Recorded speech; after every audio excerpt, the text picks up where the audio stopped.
Mr Speaker, if ever there was a political speech made to get the votes away from National, I'd have to say that was one of them. Mr Speaker, the Māori Party joins with the Government today to congratulate the Minister of Finance for his leadership in trying to chart a pathway forward in this 2010 budget statement.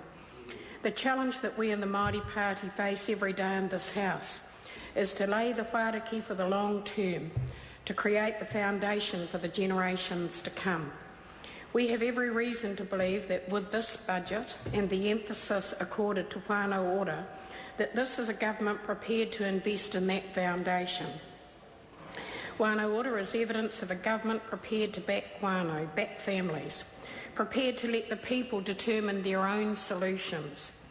This is a budget which has given a clear direction to providers and agencies alike that we want to see outcomes which derive from families having real ownership of their solutions. The transformation that we seek through this approach is that in building whānau capability and nurturing resilience, we are restoring to families that sense of collective responsibility to take care of their own. From the Government's perspective, $134 million is an investment in outcomes achieved for whānau, for providers, and we believe as the nation as a whole. But most of all, this is an investment in how they do it, how we make the difference by placing trust in people. The Minister of Finance has laid out the challenge for Aotearoa emerging from the sharper edges of a global recession. We have an opportunity as a Parliament to sink further into a cycle of ever-spiralling debt or to take some initiatives to back ourselves. The changes that the budget brings with it, and I'm thinking particularly of the tax impact, will not be universally popular, despite the acknowledgement from Mr English that at all taxable income levels, tax cuts will more than offset the GST rise. We know that the biggest challenge will be in encouraging our constituency to look broader at the whole picture of the budget rather than focusing on one measure in isolation. And I'm reminded of the wisdom of our rangatira from Whanganui, Dr Wakari Rangitakuku Metakingi, who told us, ko te pai tāputi whaia te tata, ko te pai tata waka maua kia tina. And it means seek out the distant horizons and cherish those that you attain. The grim reality is that we are in a situation in which we have been spending more than we earn. If the horizons we seek are for a stronger economic outlook, a future in which our tamariki and our mokopuna will achieve the jobs, the incomes and the living standards that they aspire to, then we must be prepared to take bold action now. Lifting long-term economic performance will require a careful balancing of measures of restraint and of support. But it is not as if whānau Māori are not used to the concept of making the most of meagre resources.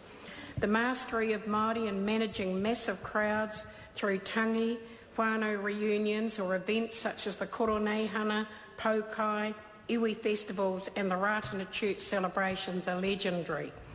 Our Māori incorporations have acquired a distinctive reputation for being conservative by nature, and at a whānau level, making do with what we have got is part of our history. But we do not resolve from a major issue which neither National nor Labour have ever responded to well, and that is the challenge to close the gaps. We have constantly argued for a more equitable society where social and economic justice count for something. In our coalition agreement, we made the call to eliminate poverty, and we will not resolve from that challenge either. And so we have advocated ferociously for this budget to protect the most vulnerable, and the immediate lift in benefits, superannuation, student allowances and working for families to offset the GST increase. But there are some aspects of this budget that will help to focus on growth to help our families get ahead. There is allocation of new funding to grow Māori productivity and export growth and support Māori innovation. The $4.5 million allocated for skills and training for Māori in the primary sector and Māori innovation, and the $4.5 million to support initiatives to strengthen and promote Māori tourism are key achievements for the Minister of Māori Affairs and will help to build the recovery that we need.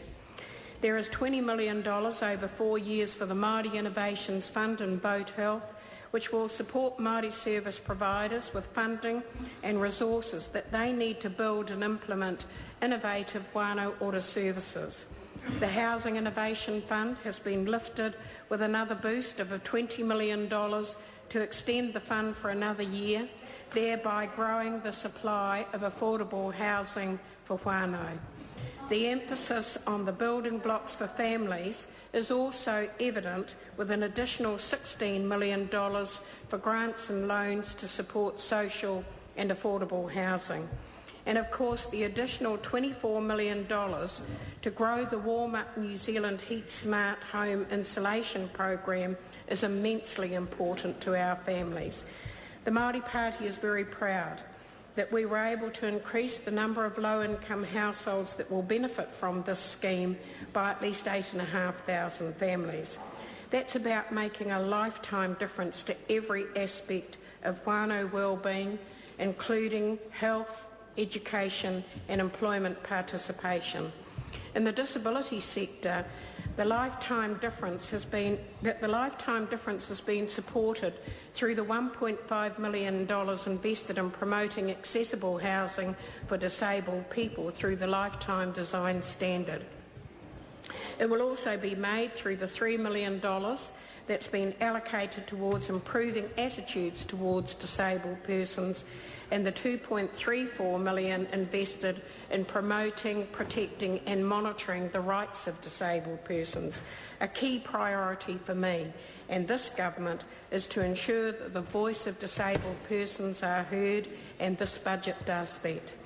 And while there is $93 million more for disability support, I want to particularly draw attention to the very substantial injection of an additional $20 million over the next 2 years for home modifications and equipment. This will have a considerable impact on the waiting lists and mean that people can access equipment and home modifications much sooner than they can now. While this is fantastic, there is so much more that we need to do, and it will remain a key priority for me to continue this work. We welcome the injection of $90 million in community-led participation in early childhood education and believe that this will have particular relevance for Māori and Pacifica families. The increase of another $48 million for Youth Guarantee will help our rangatahi to go forward on a more secure footing, and I know that Dr Sharples is particularly pleased about the $12.6 million that will enable kura to benefit from special and specialised Māori medium assessment tools, which will tell us whether there's been any difference made. I'm particularly pleased with an initiative within the community and voluntary sector to support whānau to access the information highway through $7.9 million to increase the computers in homes and the computer clubhouse initiatives. Finally, Budget 2010 is about putting the support where it is most needed. And so I want to also acknowledge the initiative pioneered by Dr Sharples, with close to $20 million set aside for Ware Oranga Ake rehabilitation centres that have been founded on kaupapa Māori but are available to everybody to help pre-release prisoners for their re-entry to their communities. The Minister of Finance has talked about the goals of economic transformation. For the Māori Party, we see this budget as about a transformation of another kind, the transformation of attitudes. An attitude which backs ourselves, an attitude which supports potential, an attitude which is about being self-sustaining and in charge of our own destiny, a government attitude that trusts family and community to know best what their needs are. We're in this for the long haul, and it is about that context that we, the Māori Party, support Budget 2010 for investing in the future for the next generation, ngā taonga tuku iho. Mr Speaker, Honourable Jim Anderson. What is the government saying to families